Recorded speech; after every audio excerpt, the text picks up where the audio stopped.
It's 5 o'clock somewhere. Time for the Texans happy hour. Got some mandatory observations. Hard work, hard work, hard work, hard work, hard work, work. There you go. Hard work, work. Everybody doing it right. Hard work, work, work. That's what you say. Hard work, work, work. Earn more pay. Hard work, work. Hard work, do it every day. Hard work, work. Get up out of 2:45. Hard work, work. Let me go and earn more pay. Hard work, work. Boots on and lace. Hey, what's going on, y'all? It's 5 o'clock somewhere. Okay, let's just first of all let's do this, right? Let's do this. Give me 1 second. Where's my something ain't right, gang. Something ain't right. Texas tailgate talk, gang. Bingo, there we go. Hey, okay. Let's just go ahead and get this thing out the way real quick. Y'all thought I was lying, didn't you? Let me get into these comments real quick. What's up, Marcus? Yeah. Hey, look, hold on. Y'all thought I was lying, didn't you? Man, ain't no way Sarge gonna come back and give us no Texans happy hour. Ain't no way Sarge finna give us no Texans happy hour. He already he gave us he gave us a morning show. He gave us an hour and some morning show this morning talking about I'm gonna come back. He ain't gonna come back. Here I is. Somebody said you was looking for me. Here I go. I'm right here. I am right here. Hold on, I gotta do this. I have got nope, that's not it, Sarge. Get yourself together. Get yourself together. Boom! Hey, what's going on, y'all? You're tuning to the Texans Happy Hour, sponsored by the Hall Family Estates Winery. Hey, look, I got the bottles right there. That's good. Look, I'm gonna have to build something or get something built so I can put it on the stand so I can like put it behind me so y'all can see the wines. You see at the bottom right there, the Texans Happy Hour, sponsored by Hall Family Estates. Hey, y'all make sure y'all go and follow him on Facebook and Instagram at Hall Family Estates Wine Company. I am so happy. Hold on 1 second. Make sure you follow me on the app formerly known as Twitter at Big Sarge Sports with the Z at the end. Follow me on the tick and the talk. Get myself together. Follow me on the tick and the talk at Big Sarge Media. Make sure you are subscribed to the Texans Tailgate Talk podcast, all one word, Texans Tailgate Talk, available wherever you get your podcast from. And on YouTube, all one word, Texans Tailgate Talk. And make sure you follow me on Instagram at Big Sarge Sports with the Z at the end. Because you know we do everything for the Graham Queen. Yes. Look, hold on. Look at what she says. Hey, you back and on time. Hey, this is a whole new Sarge. This is a whole new Sarge. And I got a sponsor now, so I gotta make sure that I'm super duper on point. You know, when you start getting other people involved in other people's, you're responsible for other people. You know, you can't just operate on like CP time. You can't do things when you want to do it. I ain't at that level yet to where I'm gonna say that I'm gonna be fashionably late. What time does the event start? 5:30. I will be there at 7. I ain't at that point just yet. Plus, I just don't like being late to stuff. One thing that I can say about my wife and I, the one thing that I can say is that we make it to things on time. We will make it to things on time. Like, and what I mean by on time, meaning that we early. We early. So if we have to, like, I think so we're traveling at the beginning of July, if I'm not mistaken. Somewhere in July we're traveling, and we normally take the earliest flight out 5:30. We at the airport no later than 3:45. I mean, because you never know what's gonna happen. Just in case, I'm glad I found I'm glad that I found a significant other who doesn't mind getting up and being somewhere, early so we can be there on time. One thing that I learned when I pledged the greatest, and I did say pledge because I have been in long enough for my statute of limitations to run out. When I pledged the greatest fraternity in the world, an Alpha Alpha Fraternity Incorporated, Eta Gamma chapter that's at Prairie View, Fall 98, called me the goddamn dime. My line name is Rap a Lot. And the one thing that I learned that helped me, because I joined a fraternity before I went into the army. One of the things that helped me out a whole lot, one of the things that helped me out a whole lot was what my dean taught me from the get-go was to be early is to be on time. To be on time is to be late, and to be late is unheard of. I'll say that one more time. To be early is to be on time.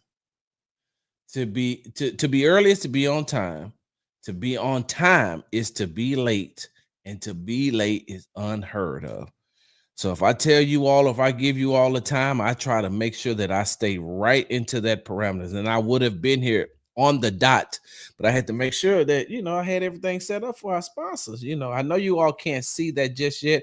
And during this show, I am going to grab those bottles and show you what was sent to me from the Hall Family Estates, our newest sponsor for the Texans Happy Hour. Would probably be after we get into some of these things. So Marcus, here's the thing. Here's the thing. And I'm not saying that you did. So let me preface my statement by saying that I'm not saying you did, because I don't want no problems with you. I don't want no problem. So I always make sure there's no misunderstanding when it comes to you. Not only because I know what I know what fraternity you from, but man, you support me in a lot of things, bro. So I always want to preface my statement by saying, if I'm not coming directly at you, if I'm not addressing you, but you put this up, so I'm gonna answer the question. You asked me, did I really think that they were going to get Chubb? I think I always thought that they would. I mean, because it's basically his decision. It's his decision on where he wants to go. And so all the it wasn't the fact if the Texans was going to get him or not, is if he wanted to go to the Texans. So it was always his choice, always his decision. And so, and according to Diana Rossini, he has passed his physical, so it's looking. We haven't. I'm gonna put it like this: it hasn't been official yet. I haven't gotten anything from the Houston Texans. I haven't received anything from the Houston Texans. So right now, everything is just being, reported, and there's just rumors floating around. But I haven't gotten anything official from the organization saying that they have signed Nick Chubb. But according to Diana Rossini, she says that he passed his physical, and so it's more than likely that he will sign with the Houston Texans. And so, yeah, so I never didn't think that they were going when he jumped up on their radar, and then it started to be more and more backroom chatter about him wanting to be, with the Texans. I never, never doubted that because if you look at the Texans and you look at what they have, he says that he wants an opportunity. He wants to go to a team in an organization where he has an opportunity to win. And so uh he he chose the Houston Texans. They have a good opportunity. They can put everything together if everything comes together, especially on the offensive side of the ball. And we'll jump into some of that when we get into our mandatory observations in just a second. But there's always been there's always been that Houston Texans being the front runner for Nick Chubb. And let me say this because there's a lot of people. I don't in this day and age of social media, right? In this day and age of social media, people they don't read and listen to comprehend. They read and listen to respond. And I think that that is the one thing that is hurting individuals in the world, not just the United States, but in the world, not just the city of Houston, but in the world, because we live in this. Hey, I'm not, it doesn't matter what you're saying. I'm not trying to look at that to comprehend it. I need to respond to it. I need to, listen, I understand you say I need to respond. And the reason why I say that, there's a lot of people who read and listen to respond instead of to comprehend, is that a lot of people are taking some of the things that I said out of context, which I already knew that it was going to happen. I knew that they're not listening or watching the entirety of what I'm saying, especially when it comes to Nick Chubb. You know, there's just a lot of people out there. Oh, Sarge, you being a hater. You don't want you being a hater. You don't want Nick Chubb, and you didn't listen to anything that I said about Nick Chubb. You didn't hear the case that I made where I said if I'm the Texans, I wouldn't take him, but if I'm Nick Caserio, I would take him. You didn't hear what I said about what Nick Caserio could be planning. They don't hear that part. But I'm gonna tell you one thing right now, that shit don't bother me either. Because I know how to keep scrolling. So I keep scrolling, or I don't know. I don't like block people automatically, but I will block you to protect my peace. Ain't nothing wrong. I don't live by that code of, oh, you weak if you block somebody. No, I'm strong because I need to protect my peace. And I can't come back at you like I really want to, because there's too many people watching my page that don't have a clue of who you are. So I'm gonna keep it moving. Why do I always do it? Raise the roof. Put it up there, raise the roof. All right, let me hop into some of these real quick before we start. So I haven't seen anything official yet. We haven't got anything official. There's just, a lot of there's a lot of posts going on saying that he passed his physical and that he would be with the team with on a 1 year deal. But I haven't seen it just yet. I don't know. Is it Ja? I want to make sure that I got that right. Ja Turner. Welcome to the show. I don't know if the Texans could sign Alexander just yet, and that's only based off of what does Jair Alexander want to be? Does he want to be a backup or does he want to be a starter? And I figured that if he couldn't work it out with the Green Bay Packers, I'm pretty sure that he wants to be a starter more than he wants to be a backup. And there's been some injury history when it comes to Jair Alexander. I like Jair Alexander. I think that when he is on the field, he's a very, very good player. I've watched him a lot, especially with my wife being a Green Bay Packers fan. So, yeah. uh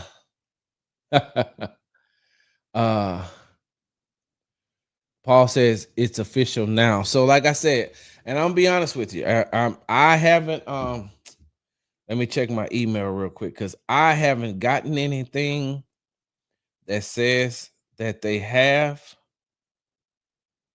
I haven't gotten anything that says that it's official. The Texans could have put something out while I was getting ready for this show, but I haven't seen anything from the Houston Texans that says that it's official just yet.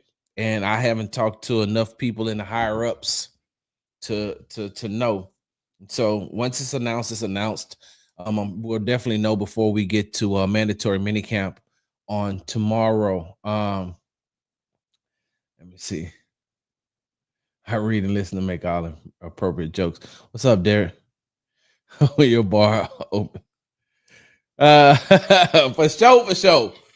For sure. Now, hey, look, don't get it twisted. This cup ain't full, but I just like this cup. But this cup ain't full. Yeah, there's no possible way y'all think that I can drink this much. That boy just sipping. Why haven't the Texans signed another linebacker yet? Like who? Who you want them to sign, J-Rock? Because they have Azeez Al-Shaair, they have Henry To'oTo'o, they have EJ Speed. Christian Harris should be back fully healthy by the time training camp starts. They still have Jamal Hill.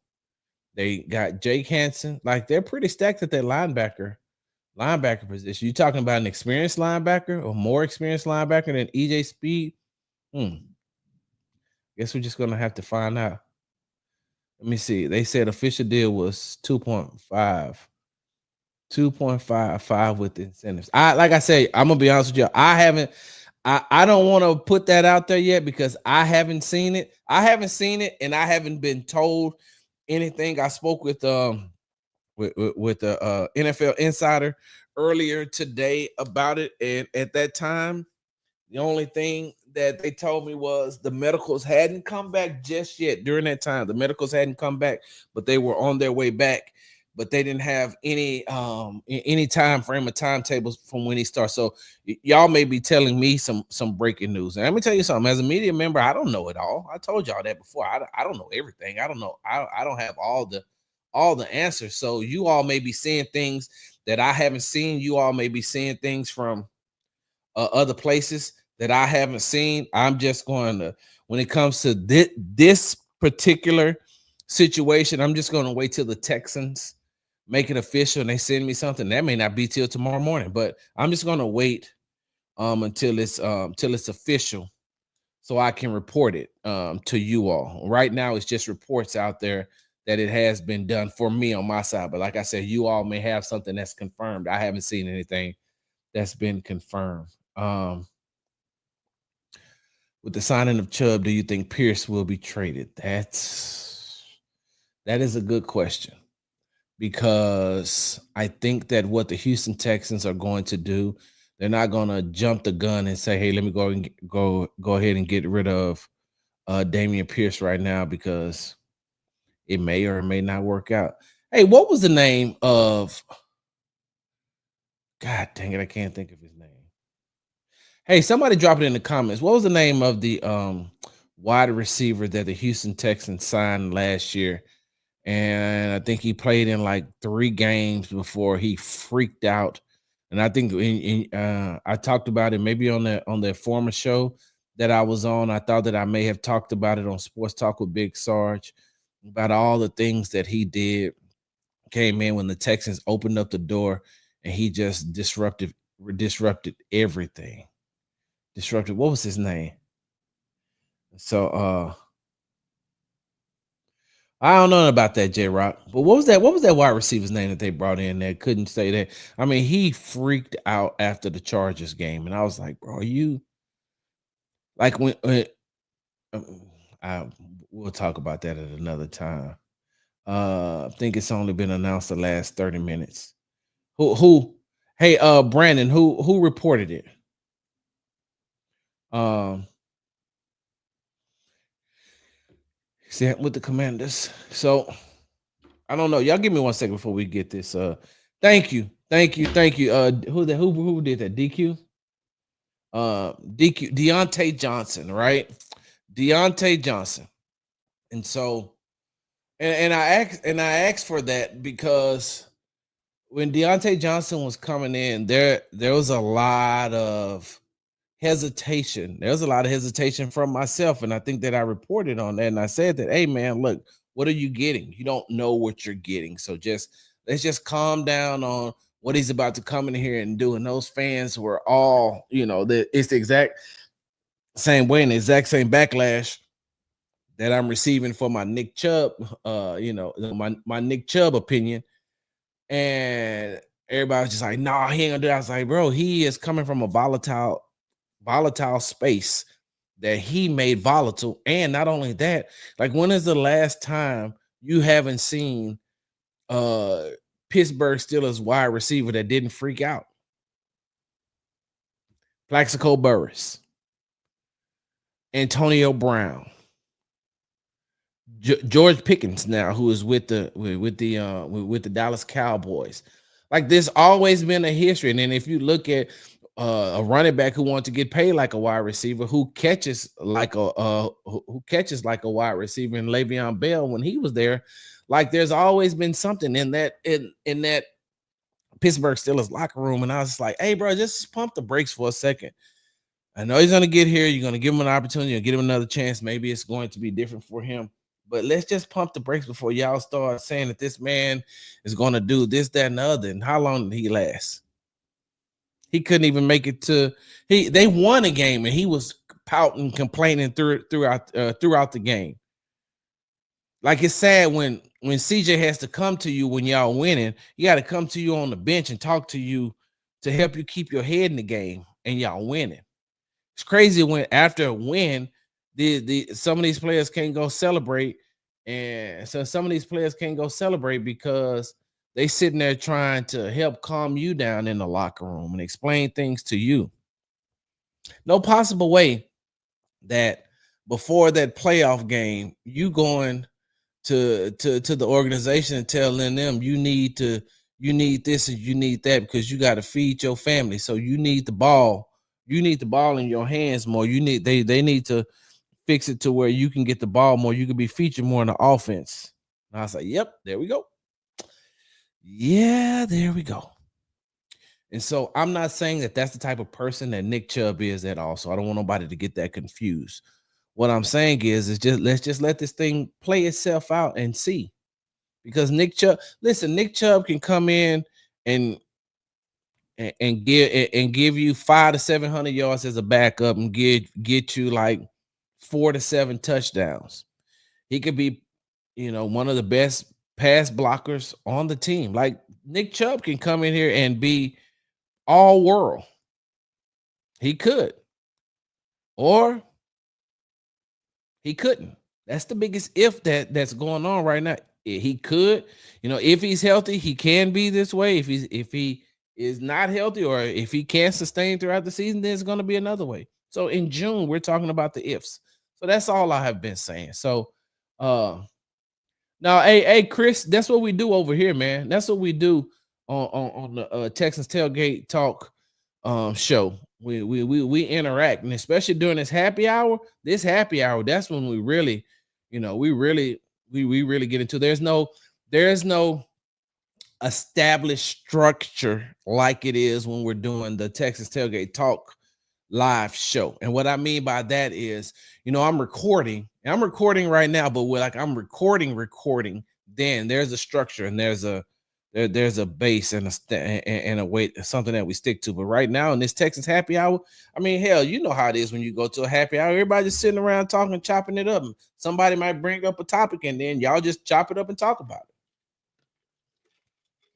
it. But during this happy hour, since I know that the Houston Texans are going to start their mandatory minicamp on Tuesday, I got some observations that I'm going to be looking at, and then I want you all to tell me if that's how you feel about those things, because I'm going to come back and report it on the Texans Tailgate Talk show tomorrow at 5:30. So there will be like a happy hour slash. Aaron Wilson reported 32 minutes ago. Hold on, Brandon. Let me go look. Give me 1 second, y'all. Because y'all know I like to give y'all the most accurate. Let me see. Aaron Wilson.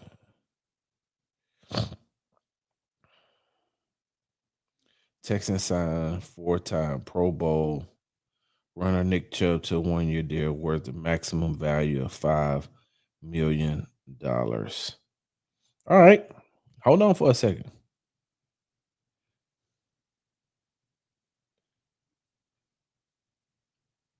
Oh, Aaron's going to be on the show too. So if Aaron is reporting that,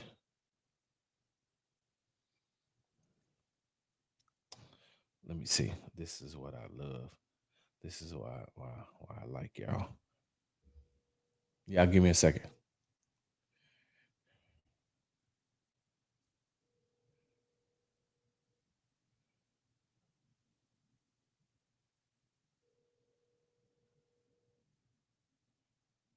Oh, he working. Yeah, he working. He answer the phone. Hold on. Yep. He said he gonna call me back.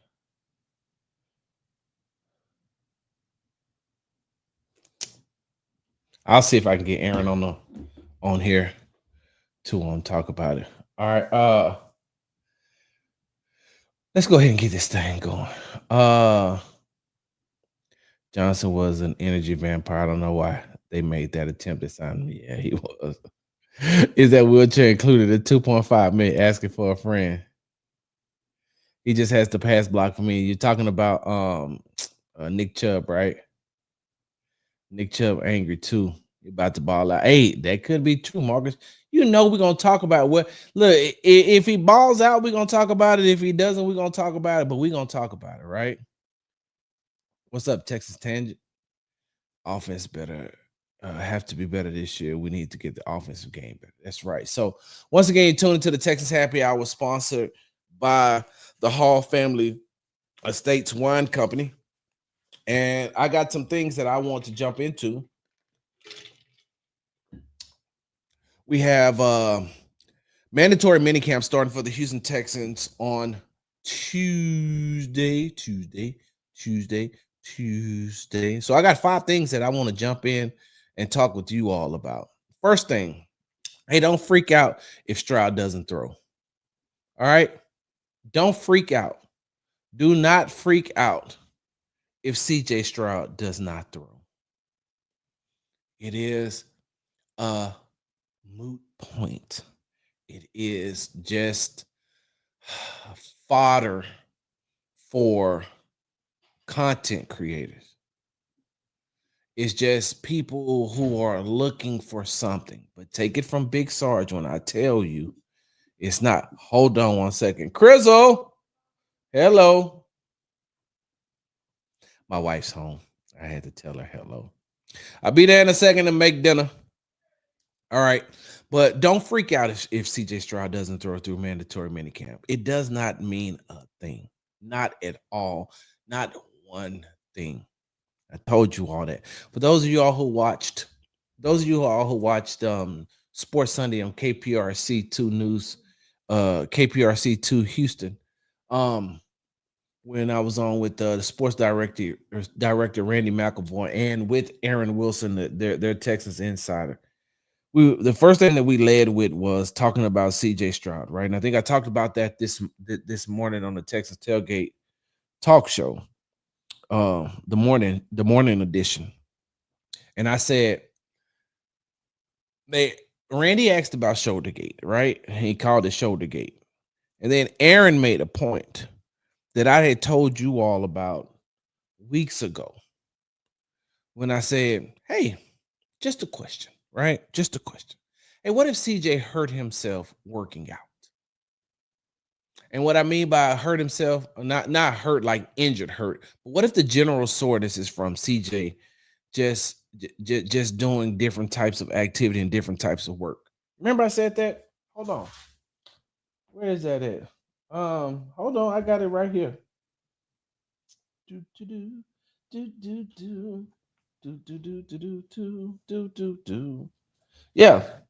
See, it's the same time that I talked about. See where it says Nick Cayley also want to see what he had in Davis Mills, and CJ has been working no off-season extras. Remember, it's right there. This is my notes from last week. Remember, I said that? Remember, I said, hey, man, what if the general soreness is coming from CJ working out? Did you hear what Aaron said on Sunday night? Did you hear what Aaron said about what he reported about CJ and the general soreness? It's the exact same thing that I had told y'all. Y'all know I don't do the breaking news type thing. I ain't into the breaking news. I know a lot of stuff. I just think I'm not. I never have and never will be into the breaking news. I'm that's just not something I do. That's why I don't look as old as I am. I can't sit around worrying about who gonna give me information so I can break the news. I'm good. I am good with that. But if CJ doesn't throw, don't freak out. Don't freak out. Don't let these people lead you down the road to thinking that there's something wrong with CJ and the reason why he's not throwing in mandatory minicamp. When you need to be concerned is that at the end of July, our first day at training camp, when we're out there, if we're reporting CJ Stroud is still not throwing, now there's a general concern because you've had a long enough time. There's been a long enough time, and now this training camp is for you to ramp up and get into the season. So don't let these people fool y'all talking about the sky is falling. CJ ain't throwing in mandatory minicamp. So what? So what? So what? Seriously, so what? CJ doesn't throw in mandatory minicamp. So what?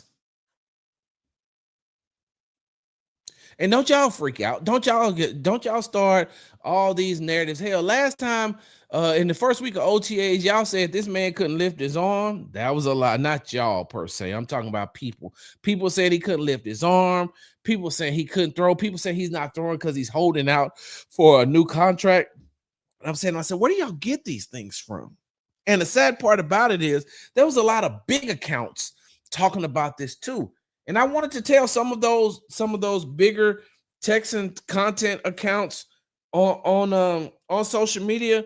I want to tell them, hey, the person you listening to ain't even at the camp. I mean, I'm sorry, ain't even at OTAs. The person that you're getting your information from is getting their information from somebody else. You're getting third-hand smoke. You know how I know? Because I'm there. These people y'all listening to and the people that y'all are reporting from, I'm saying, ain't they not standing out there next to me? I ain't seen them in the bubble. And so you all have these bigger, some of you all have these bigger accounts. And I think that, sometimes I can't tell you what to do. I ain't here to tell you what to do, but I will give you this bit of advice. And sometimes you got to be more responsible. Don't never let a player lie to you and say they don't know what's going on social media. Don't ever let a player lie to you and tell you, what's up, Alexis? Don't never let a player lie to you and tell you that they don't know what's going on social media, because they do. And whether they have a social media account or not, whether they have a burner or not, it doesn't matter. Somebody in their immediate family has social media. Somebody in their that's affiliated with them in their immediate surroundings, in the people that they hang out with, part of their team has social media. So when you start doing this, this irresponsible type reporting, or when you're, not doing your due diligence because you want the clicks and the likes and the retweets and the reshares, then like if that's the lane that you plan on staying in, then you just stay there. Because if you ever plan on elevating and being around some of these players, they're not gonna forget. They don't forget. And if you out here constantly reporting wrong things, okay. It's cool to speculate. It's cool to speculate. There's nothing wrong with speculation. But when you get into that, oh, he ain't throwing because he waiting on he trying to get a new contract. That's a lie. So as I digress, don't worry about don't freak out if CJ Stroud doesn't throw. Don't speak. I mean, don't freak out if CJ doesn't throw at minicamp. I have not spoken directly to CJ. No, I have not. CJ hasn't. There's been no media availability for CJ. There's, when practice is over, CJ is gone. So that's the question you want to ask me, right? Have I spoke? I'm going to answer your question. I have not spoken directly to CJ Stroud.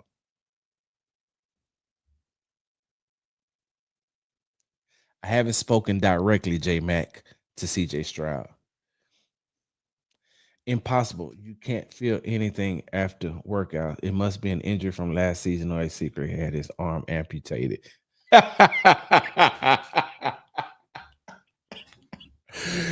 Brandon, I like that. Hold on, man. Hey, Brandon, I'll drink to that. All right, let me go. Texas say, Brandon, don't be as you know was amputated. What's up, Alexis? I think some fans have PTSD from Christian Harris situation, and some fans have PTSD by the way that the Houston Astros has handled those situations as well. Yeah. CJ going to be throwing in January anyway. These analysts need to chill. Hey, I like that, J Rock. I like that. No reason for CJ to throw except to quiet the narratives from the click-seeking social media accounts. So my whole thing was this, and like I said on Sports Sunday, just let him throw on Tuesday. Then that way you can quiet the naysayers, and you can do that one that one interview that one press conference, and then let that ride all the way through until you gotta talk with them again once training camp starts. So yeah. So one, don't freak out if CJ Stroud doesn't throw. Two, I will be taking attendance. Oh, yes, I will be taking attendance because I want to see. Hey, look, this is mandatory. Like voluntary OTAs is one thing, mandatory minicamp is another. So every time, what's this? This is the numeric one. Every time we go to practice, OTAs, whatever we're doing, the Houston Texans are having, like anytime they're going to do some type of practice, we get one of these. This is a roster, right? And on this roster, you can either do it through the numeric side, which is the best side to do it in, or you can do it in the alphabetical side, right? But I like to use the numeric side because when you're new to numeric side, you can look at these numbers and you can just start checking off. Okay, here. Then you start to see, okay, who's not there.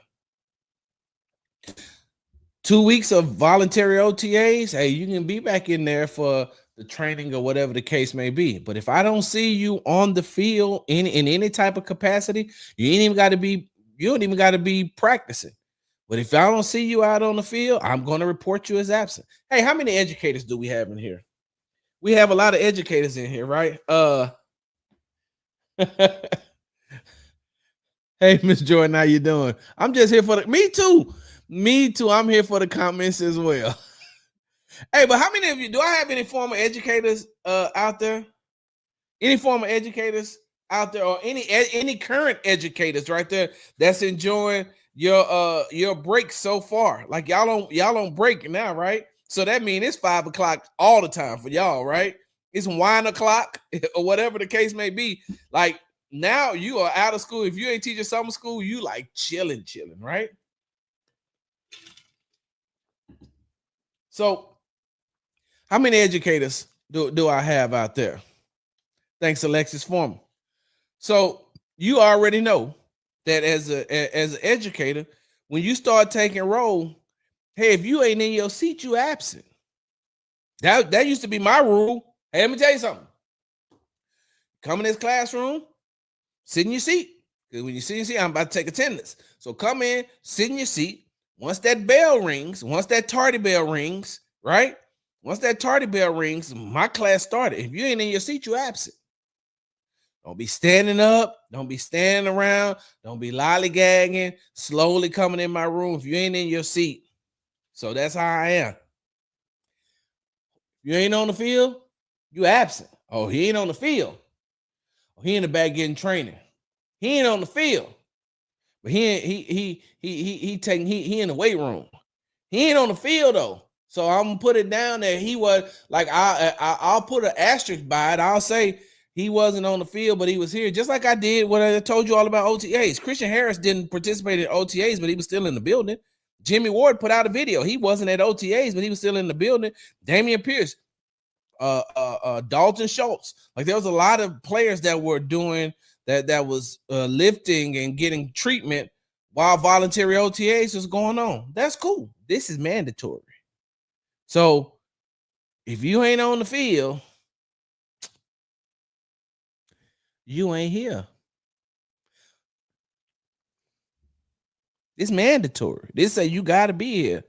That mean mandatory mean you got to be on the field. Like I ain't say you got to be practicing. I just need to see your feet on the grass or on the fake grass inside the bubble. However they're going to do it, I'm going to go down this numeric roster. If I don't see you, you ain't here. Next 2 days. Now I'll report. Hey, I'm going to take the attendance as soon as I get there. If I don't see you, I will report later on if you come out late. Hey, such and such wasn't here at the start of practice, but now they're here. Cool.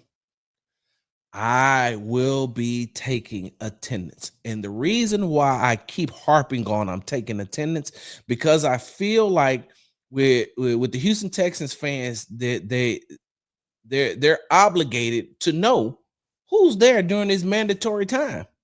Like it's an obligation. I feel that way. In my reporting in this mandatory minicamp, it's my obligation. And you all should feel obligated to get the information, but it's my obligation to give you all, hey, he not here. So do with that as you will. But if they're not here, then they're not here. And if they're here, then they're here. Hey, look, you're here. He's here. Hey, he wasn't here doing voluntary OTAs, but he's here now during mandatory minicamp. Cool. I feel like you should know that, especially with the amount of long break that goes into training camp. And if they're not there, I can't get in trouble for reporting that they weren't there. He wasn't there when I started putting out the attendance. They weren't there. So that's why I'm gonna make sure that I will be taking attendance, and there will be that's very important. Number 3, will there be a Chubb sighting? That's what's going to be interesting, because if you're reporting that Nick Chubb, if the oh shoot, hold on, y'all give me a second.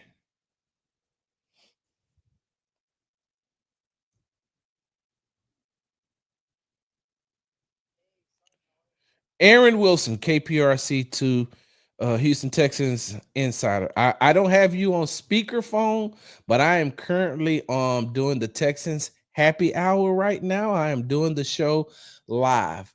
And so I don't have you on speakerphone. And if you want me to put you on speakerphone, I will, but because I have to ask you a question.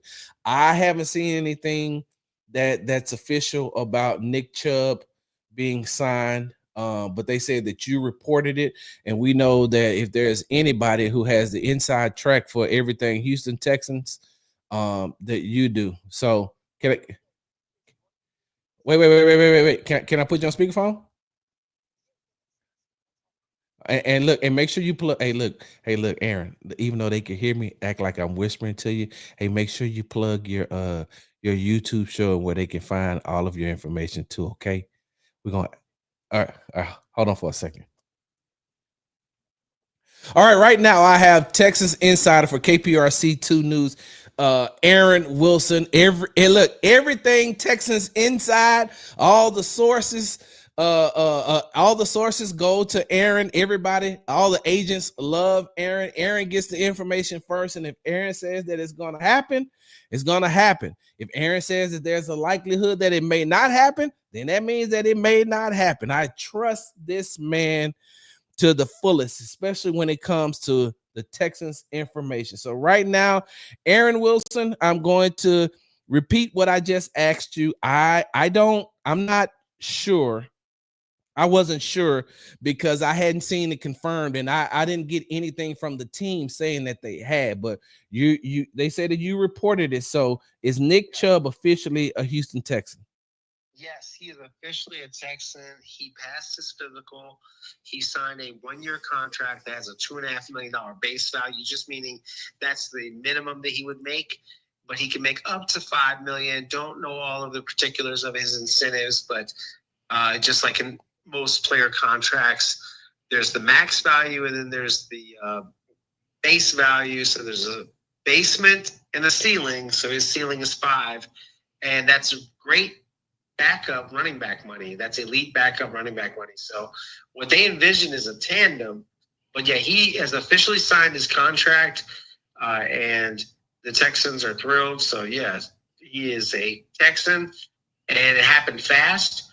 This came together, and as you've seen some of the videos that he's been posting, his workout videos, he's squatting over 500 pounds. He's jumping over hurdles. He's bumping his head on the ceiling intentionally in some of these leaping situations. So it looks like his explosiveness has returned.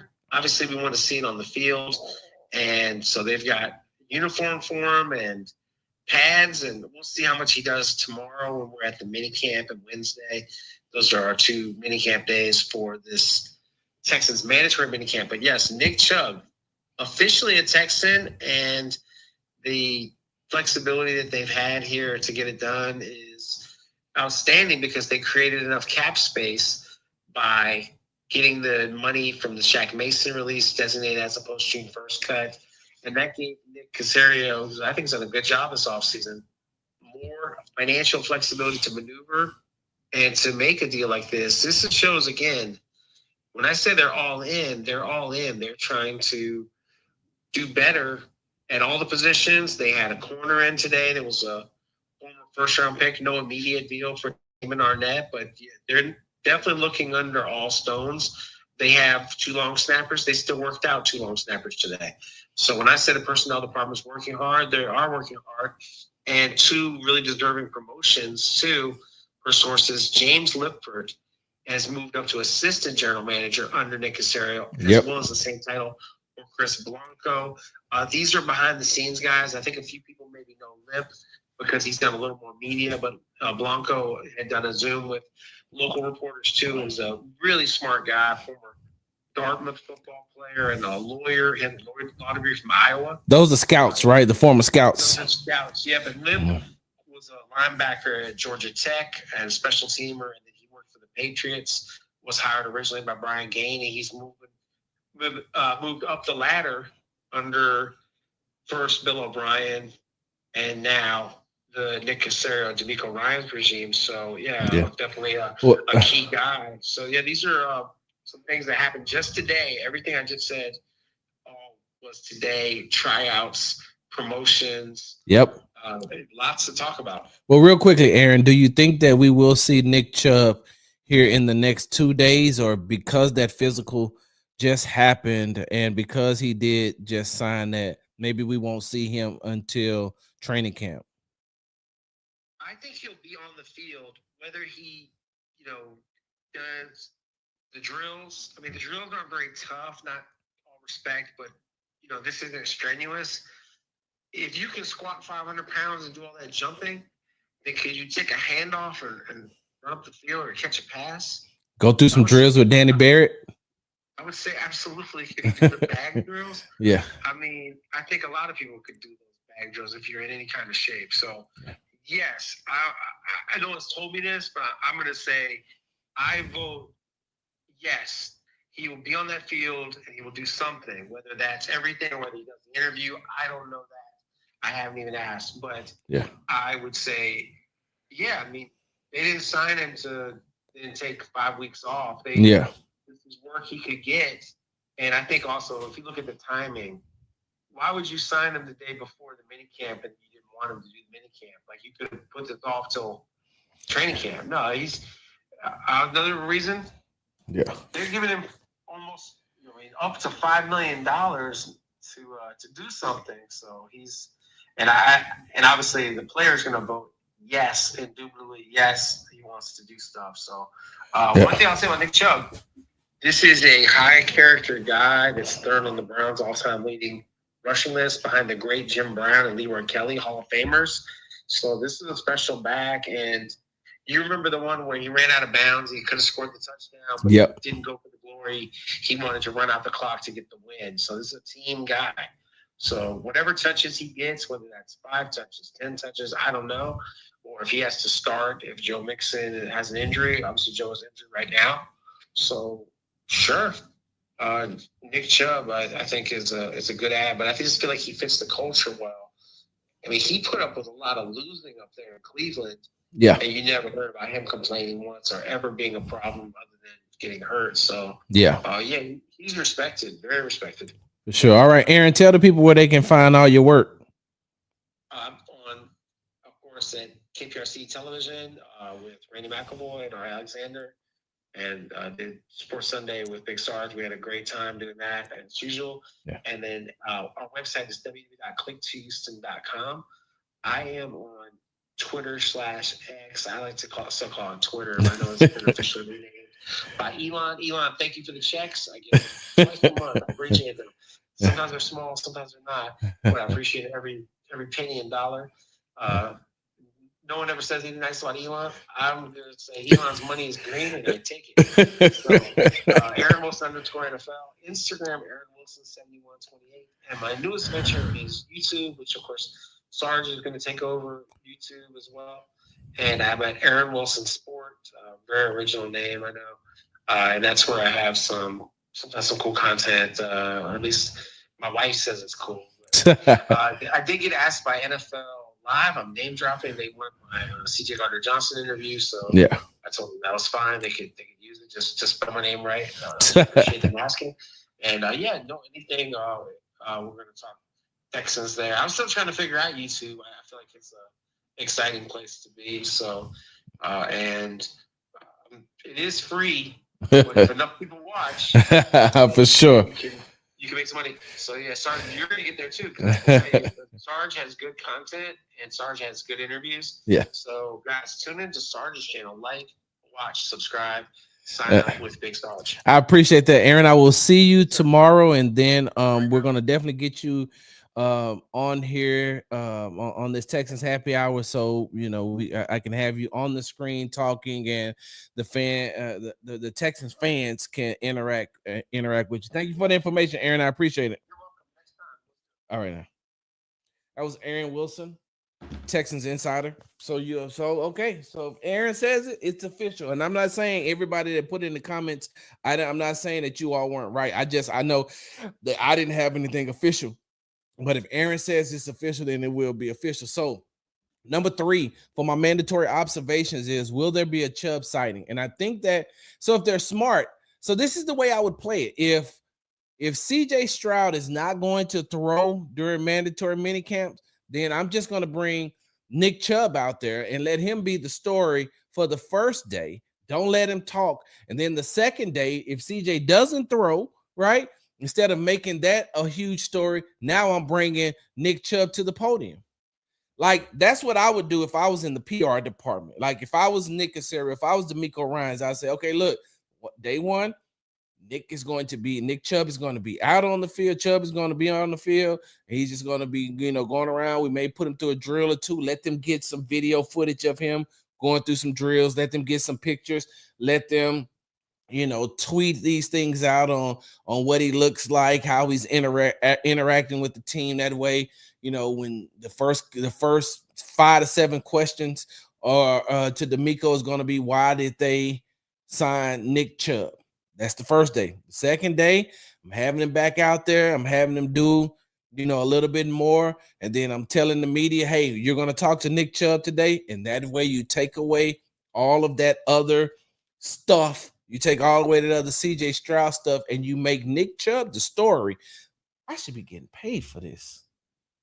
I should be getting paid. Because, what I just said makes sense, right? Tell me it makes sense. It makes sense, right? That's all I'm saying. That's all I would do. But thanks, Aaron Wilson, for coming on and giving me that information. Before I get to number 4, let me hop into these comments real quick.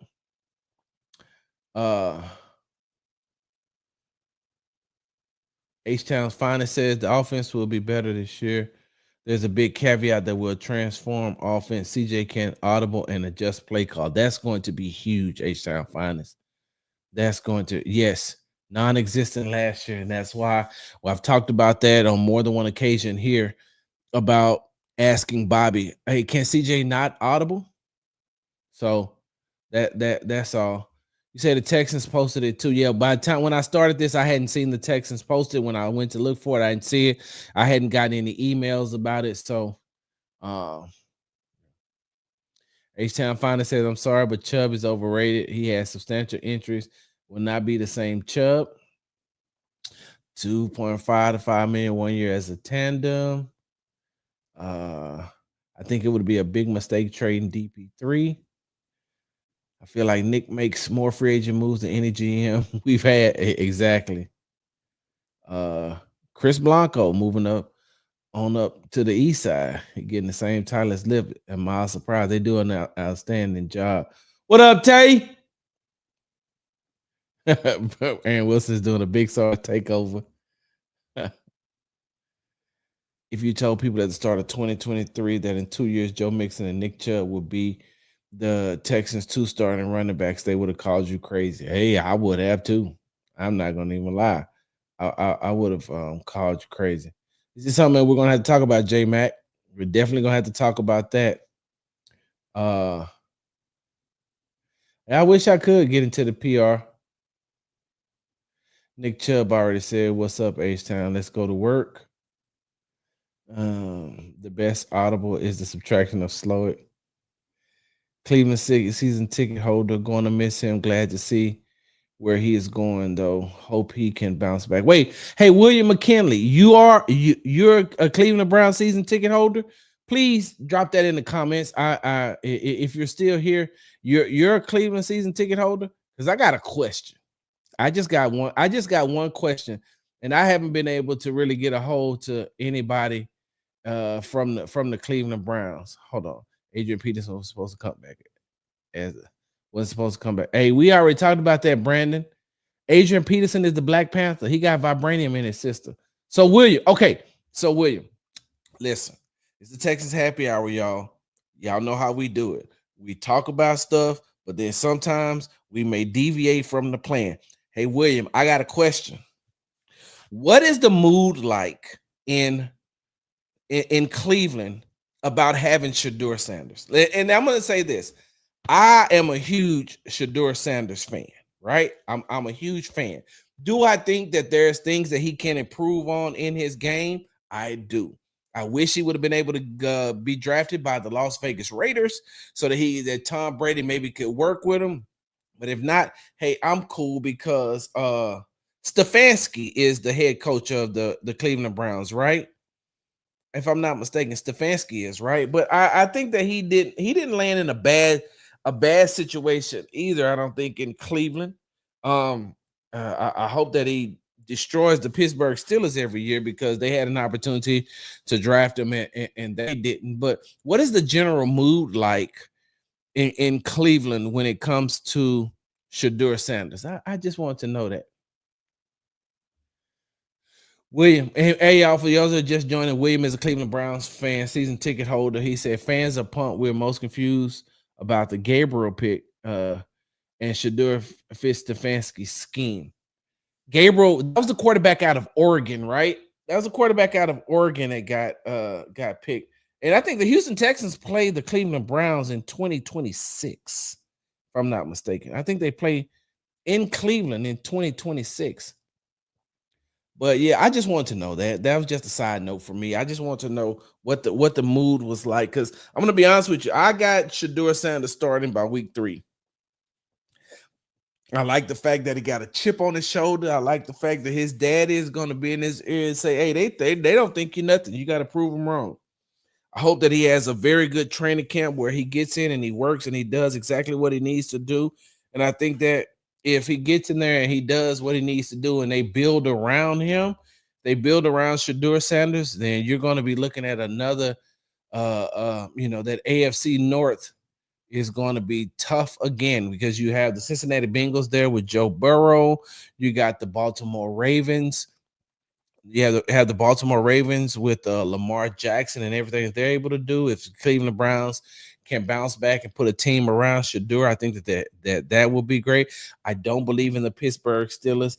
Aaron Rodgers was the worst quarterback to go out and get. I honestly and truly believe that Mike Tomlin may have a year or 2, maybe 2 left before they finally get rid of him, because the Pittsburgh Steelers they haven't achieved any success in a long time. Not to Pittsburgh Steelers, the organization's standards, or to fan standards. So we're gonna see.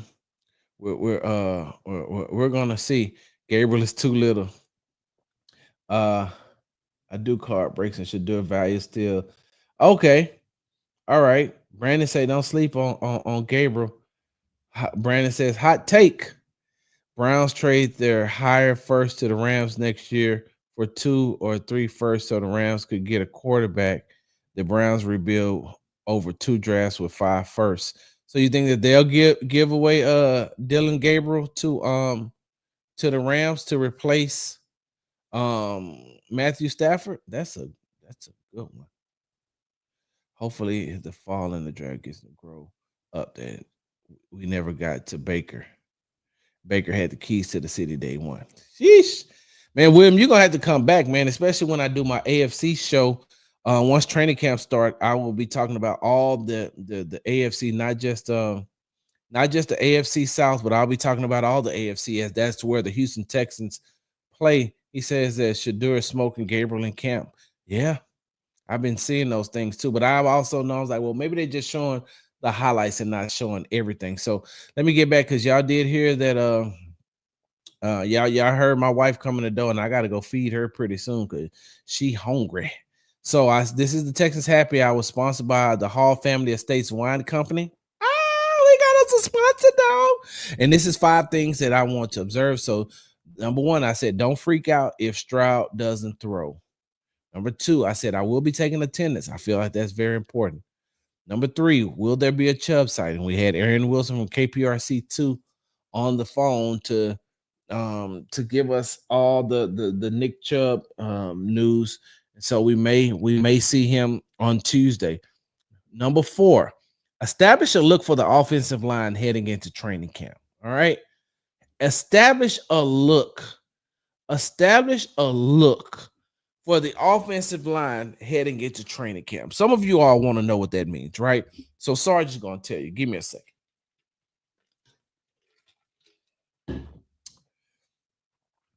After these next 2 days, 2 or 3 days of mandatory minicamp, these players are going to disperse, and they're going to do a lot of working out on their own. I'm pretty sure that a lot of these position groups will get themselves together, work out together, do different types of outings to get themselves prepared for the training camp that comes up in late July. When I say establish a look for the offensive line heading into training camp, on Tuesday and Wednesday, whoever you trot out with CJ Stroud in that first group, that's the group that you should be looking at and saying, this is what I want to see going into training camp. All right, this is the group. Let me see this group. And if that means Blake Fisher at right tackle, Titus Howard at right guard, Jared Patterson at center, Laken Thomason at left guard, and Cam Robinson at left tackle, if that's how you're going to do it, then do that. Do that, stick with that. Use that heading into training camp. And day 1 of training camp, that's what you should do. Mandatory minicamp for the next 2 days, you need to establish a look. Because when we talked about Titus Howard last month, when I talked about Titus Howard, you can't keep moving him around and expect him to be effective. If you're going to put him at right guard, tell him, Titus, we're going to play you at right guard next to Blake Fisher at right tackle. And this is what I want you to work on in the offseason.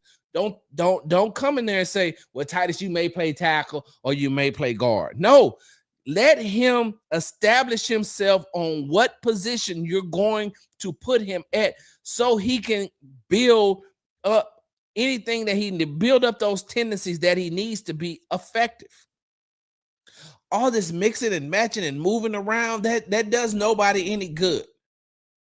And I understand that, there's injuries are going to occur and people may have to move around. But you need to establish some type of offensive line identity from the front. And I feel that's Cole Popovich's job.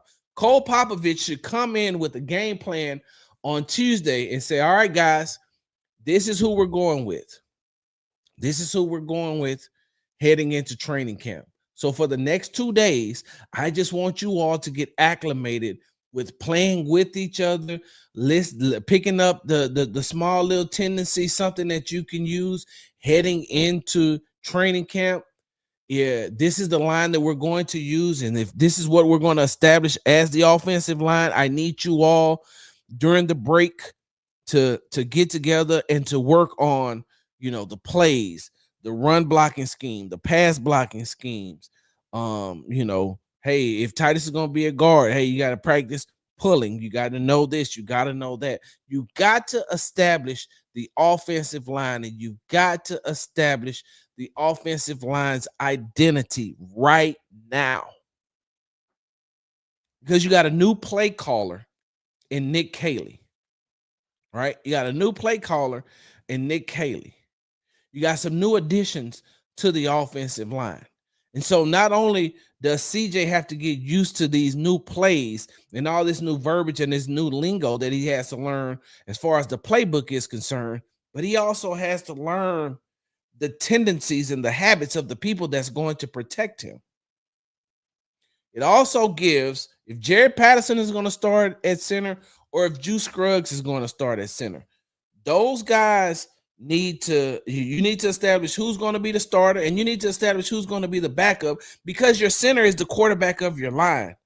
And you need them to be able to recognize things from the get-go. Because we were blue in the face last season about the way that the delayed blitzes and the stunts were killing that Houston Texans offensive line.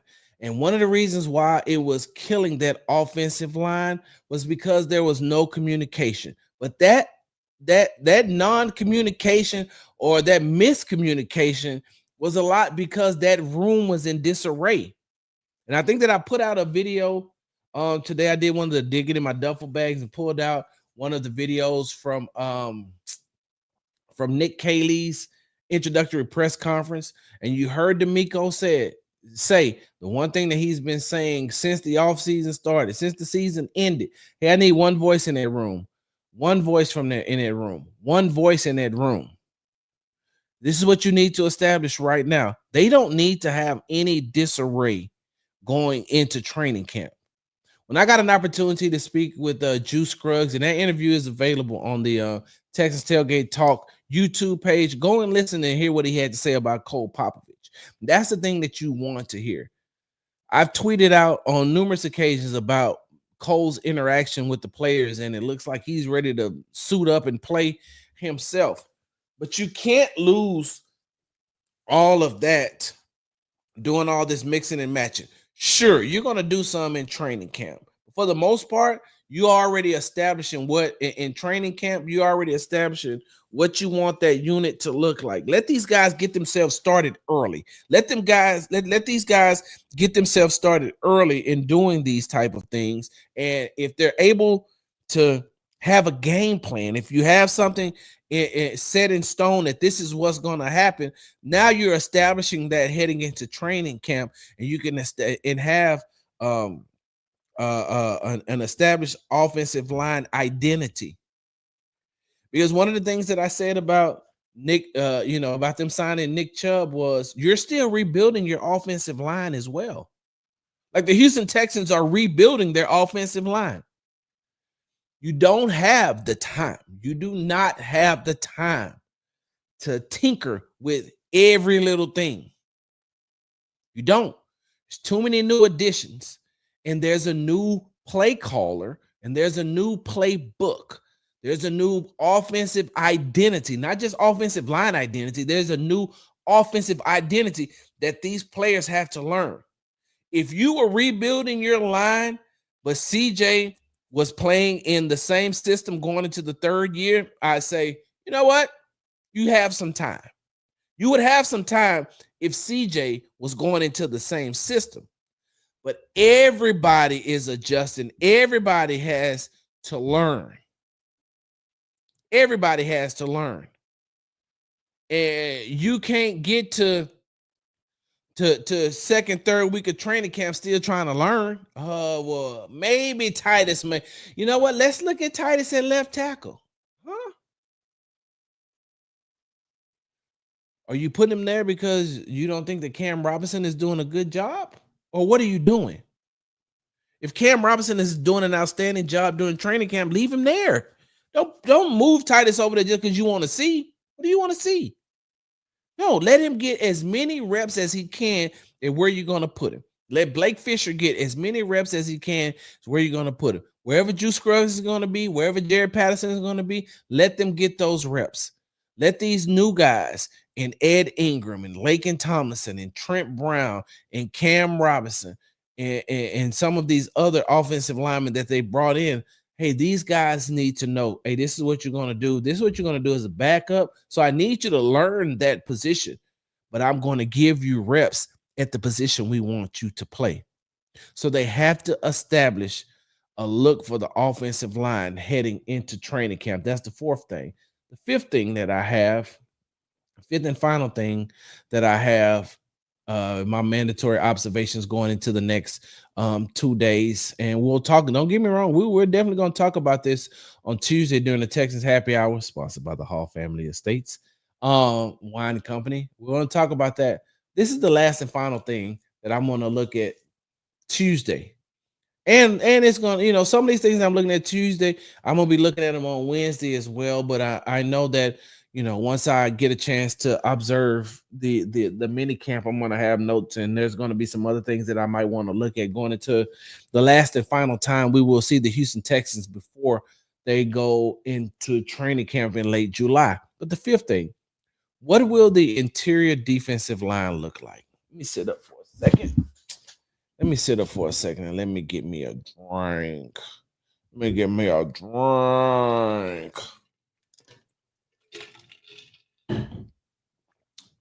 We talk a lot about the Houston Texans defense. We talk a lot about how good their defense is as a whole. We know what they have at the edge position. We know what they have at the cornerback position.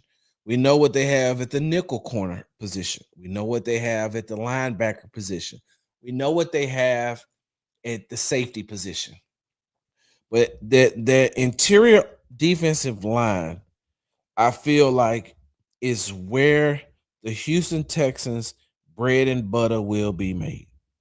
I feel like if you can get everything that you need out of that interior defensive line with a Tim Settle Jr., with a Sheldon Rankins who's coming back. Who's some other ones that I'm looking at? Foley Fadakasi is coming back. What are you going to get from Kurt Hinish? What are you going to get from Mario Edwards? From Mario Edwards Jr. What are you going to get from the rookie Keontae Hamilton? Like that interior, that interior defensive line, we know that it's solid. Everywhere else, some of the questions may need to be answered on what is that going to look like. The one thing that I have a lot of faith and a lot of faith. I'm not going to even say hope. Hope is the wrong word, but a lot of faith in defensive line coach Rod Wright. That man right there is like, I don't know how much longer D'Amico going to be able to keep him. I'm going to be honest with you. I don't know how much longer Rod Wright is going to be with the Houston Texans. He's going to get promoted and moved up, and he may get promoted and moved up in the Houston Texans organization. But if the Houston Texans can't get him, can't keep him, there's somebody that's around that's going to promote him based off of his work just with the defensive line in general. And I'm not just talking about what he's doing with Will Anderson Jr. and what he's doing with Danielle Hunter. I'm not even talking about that. I'm just talking about as a whole and how their unit is tight. But there's a steady rotation on that interior defensive line. And when you're rotating out that many guys, that's where you can become that's where you can come successful. I can't say that word, but that's where you need that's where you need the heart of the defense to be able to establish what they need to do. They need that interior defensive those interior defensive linemen need to beat the hell out of everybody in front of them.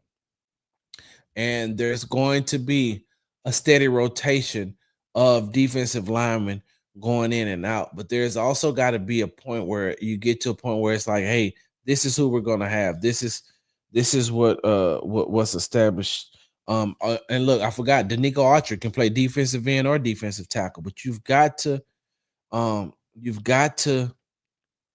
establish what you're going to do, how you're going to have that rotation, and who's going to be your guys at the end of the day.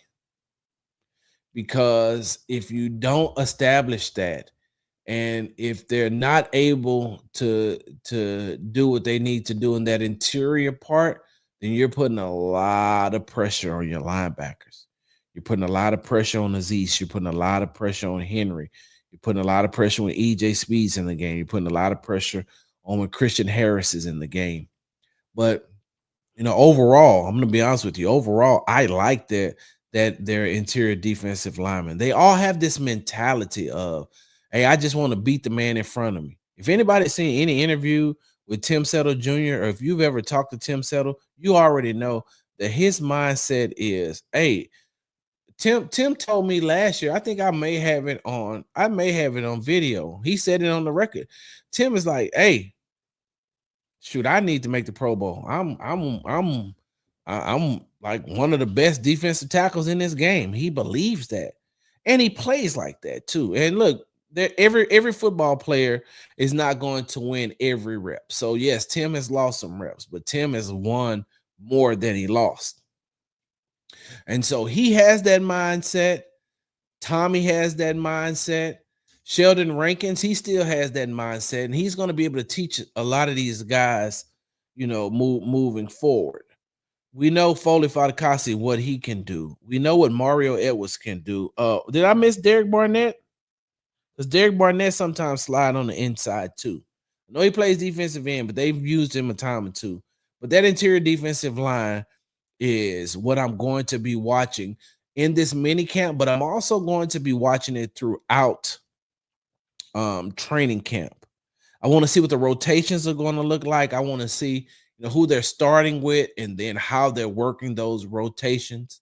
Because if you can get the right rotation, if you can get the right two-man scheme in that interior defensive line, then that's going to help those edge rushers out a lot, especially with the way that the Houston Texans defensive ends play, because they play a wide nine scheme, right? They play a wide nine, meaning that they're on they're the widest out from the outside shoulder of either the tight end or the tackle. And so when you look at Daniil, when you look at Will, you can see how wide they are. And that establishes the one-on-ones that they're going to have with the guys. That creates a one-on-one, because as wide as these guys are, once they take off, if you're going to try to double team them, then you're going to have to use a back out of the backfield. You're going to have to bring somebody in motion to try to chip or whatever the case may be. But that interior offensive line ain't going to be able to help, because that's too much power and too much speed, too much quickness coming that quickly when the ball is snapped. Your interior offensive lineman can't move that quick to be able to help out on a Will Anderson Jr. or a Daniil Hunter. So when they established that by doing that wide nine, when they got him out wide like that, now everything with inside of the trenches, right? Everything inside of the trenches is what's going to be the most valuable part for the Houston Texans interior defensive linemen.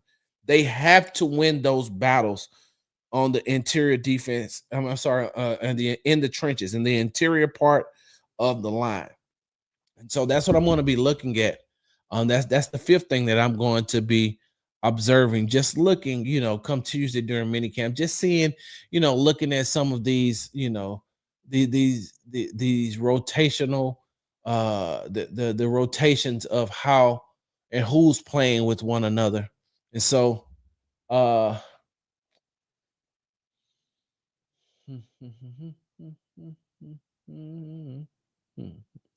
me get in here.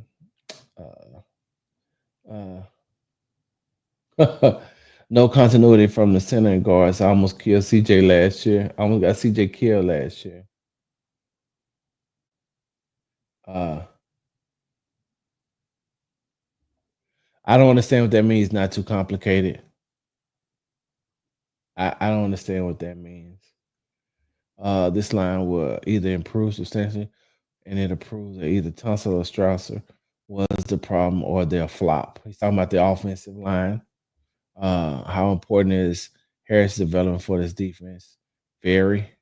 I didn't know that UT tried to hire Rod Wright. Wow. Christian Harris will need to have his best season, or I think he's done after this. Yep, I agree too. What's going on, Larry? Yep, Gamer G Texans fans. Texans fan, we talked about that earlier. We even had Aaron Wilson from KPRC2 on. We talked about that. At least this year, D'Amico knows the O-line and offense exists. Oh, come on, Brandon. That's not right. All right, so before I get ready to get up, get away from this Texans happy hour, sponsored by the Hall Family Estates. Go to www.hallfamilyestates.com to get all of your wine. I can't, y'all look, I'm sorry, y'all. I'm just so happy we have a sponsor. I talked about it this morning. I'm not going to get as sentimental as I did this morning. We got a sponsor. That's huge. So once again, these are the 5 things that I will be observing starting Tuesday at Texans mandatory minicamp. First one will be don't freak out if Stroud doesn't throw. I will be taking attendance. I believe that that's very important. Will there be a Nick Chubb sighting? That's important. Establish a look for the offensive line heading into training camp. And the last thing that I'll be looking at, what will the interior defensive line look like? I like it if he can stay healthy, and I like it if he's willing to take a backup role. I don't like it if he wants to come in and try to start. So, see, this is why I got you. 119 dozen 55 sweet. My bad. I do need to show the bottle. Y'all give me a second.